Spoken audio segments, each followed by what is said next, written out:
him because they're losing the jury.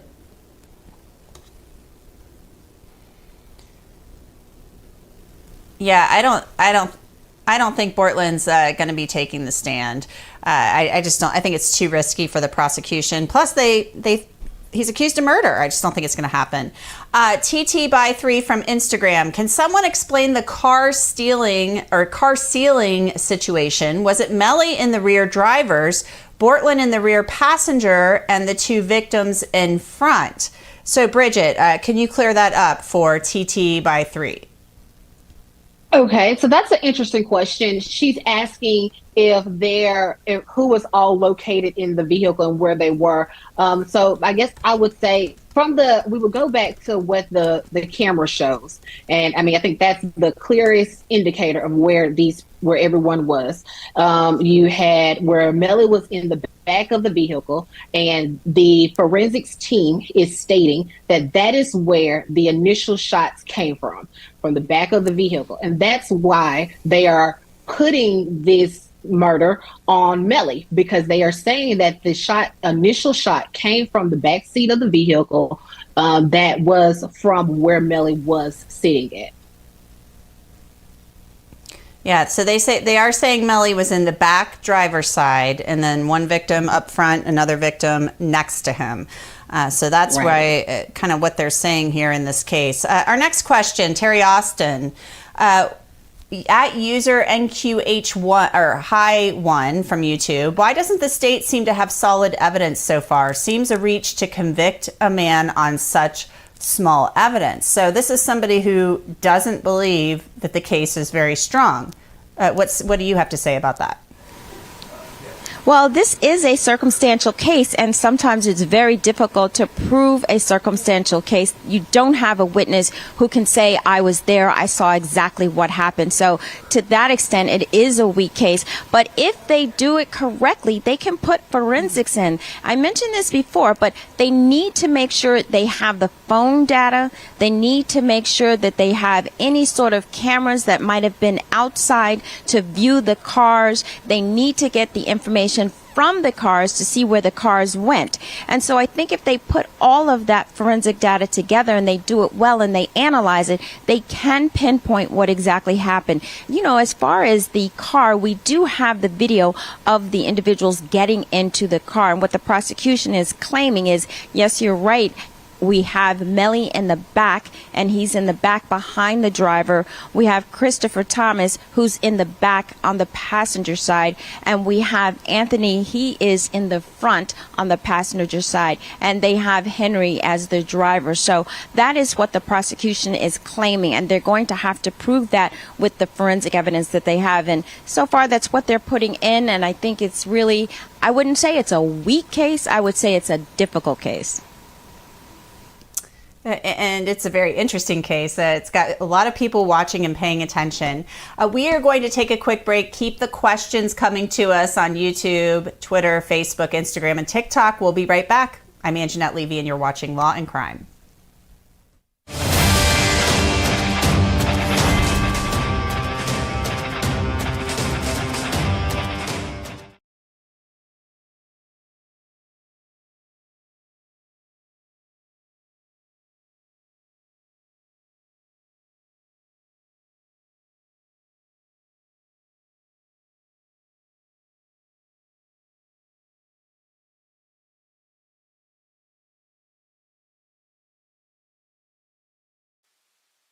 Hey, it's Will from Booker Law.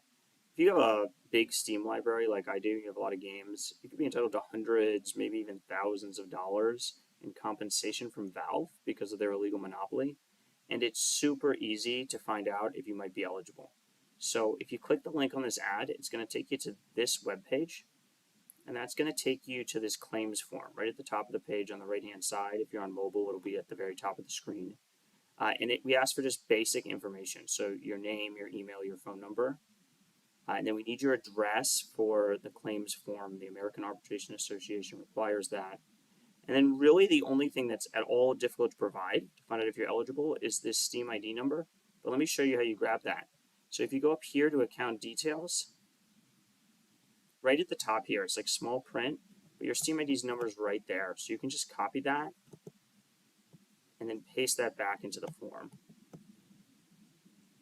And then it'll ask you some questions, like if we get a settlement, how do you want to receive your check? You can choose to have it be mailed or Venmo.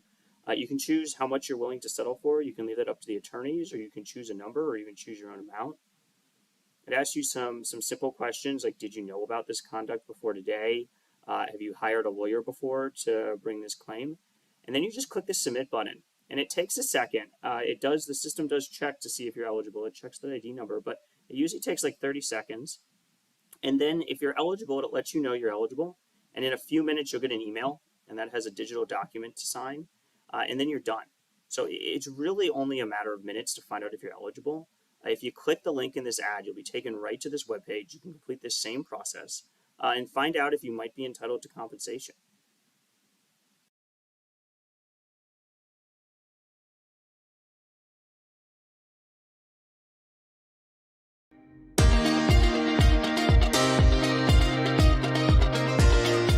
I got my first pair of glasses when I was in the 4th grade. Very thick lenses, yes. So I started wearing contact lenses probably in middle school when I started to play sports. So I had found that my glasses and contact use, I found it cumbersome pretty early in life. So I had started having these conversations with Dr. Chason pretty early on.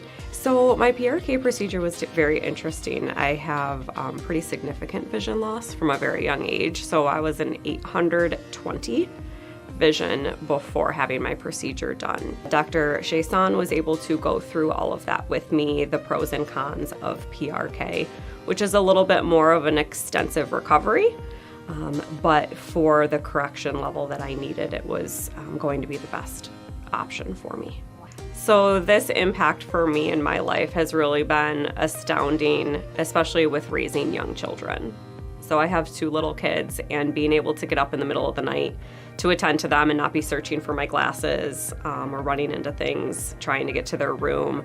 I'm really looking forward to this summer. We have a pool, and being able to just jump in the pool with them and not have to worry about, contacts, or even in just these 2 short months has really been astonishing.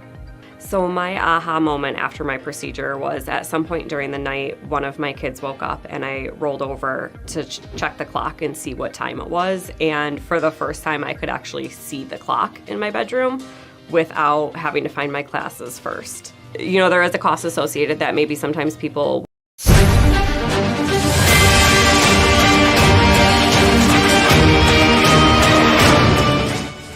Welcome back, and thanks for being with us on the lunch hour during the trial of YNW Melly. We've got a lot of great questions coming in, and we are answering them for you. So let's get right back to it. Aziella from YouTube, Bridget asks, why aren't they doing anything about Melly having multiple personality disorder? I don't know if he's been diagnosed with that, Bridget, but I know that he has said prior to all of this happening in interviews that he's got Melly and Melvin. And then he said in another interview I saw that he's got like 3 or 4, maybe 5 personalities. Right. And so I don't know if that's something that has been brought up to the court, that he has a mental illness or has multiple personality disorder in any shape, form, or fashion. And if that should be taken into consideration if he could stand trial or anything of that nature. And so I don't know if that's something that's going to be brought in by the prosecution. If so, they should have notified the defense if they were going to be doing that by now. So I don't think that that's something that's going to be coming up. Mm-hmm. Linda Kenny-Bodden, Minx TV from YouTube asks, will the same evidence be used against the co-defendant, Bortlen?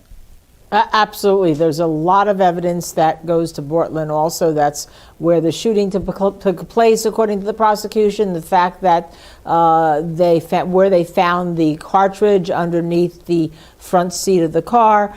So much of this is actually going to be the exact same people testifying. Maybe the prosecution will shorten some of them, such as the examiner, the firearms examiner, who talked about how firearms have patterns and all to the nth degree, so much that the defense took advantage of it in cross-examination by giving and telling the jury they all had certificates now. But you will see much of the same evidence. Terry, Tiara Williams from YouTube asks, did they do a psychological evaluation on Melly? You know, to my knowledge, the answer to that is no. I don't think that there was any issue of competency. And actually what that means is that he's going to be able to assist with his defense. And there hasn't been any issue as far as that's concerned. There were no examinations. And, you know, we just talked about this, you know, multiple personalities. Again, there hasn't been any medical evidence put into trial, certainly. And I agree with Linda, I don't expect that we'll see that because we haven't had any witnesses on the list that would talk about any medical evidence. So far, nothing has come into trial to that effect, and I think we're just going to see him continuing, and, you know, he's competent, he's mentally sufficient to try the case and to be involved in. I think that's all we're going to see at this point. Day motherfucking 3 Yeah, of the most trials. definitely. I mean, it could be a totally different story, though, Linda, just really quickly. If he is convicted and they go on to the penalty phase, I mean, there could be some psychological information that comes in for mitigation, right? Absolutely. When you get a death penalty case, you actually start with mitigation as a defense attorney. You find out everything about your client pre-birth. I don't know if you missed anything so far, but as of right now, the YNW Melly case went to recess due to the fact that the prosecution entered in information about the defense that didn't make any sense. But haven't revealed it to the prosecution because they don't need to. So they delivered information to the judge, so this FBI guy can pretty much Twitter asked, do legal teams pretty much talk to it as soon as they put it up on the screen, and the defense attorney seen that. They said pretty much to the judge, we don't have that information. She never patched that over to us. They are now providing information to the state that the defense does not have, which caused the judge to say, hell no, we won't go any further than this until the defense has all of the evidence that the prosecution has. So far, nothing yet, but a bunch of little dots on a piece of paper where the FBI guy is going to try to go around and tell, pretty much try to paint the picture of where Melly was that night. So today's going to be a crazy actual day. They are obviously on lunch. Stick with me. I'm going to go on a quick break, take a quick break. But when they come back from lunch, we are obviously going to go through the whole proceedings for today. And hopefully we get a lot more information than we've gotten in the past, 20 days. So I will be back. The proceedings will stay on, like I said, up until they come back. Appreciate you for watching King LeBron TV. If you are not subscribed, subscribe now. Notification bell. We'll get back. Oh, Julie, that's a great question.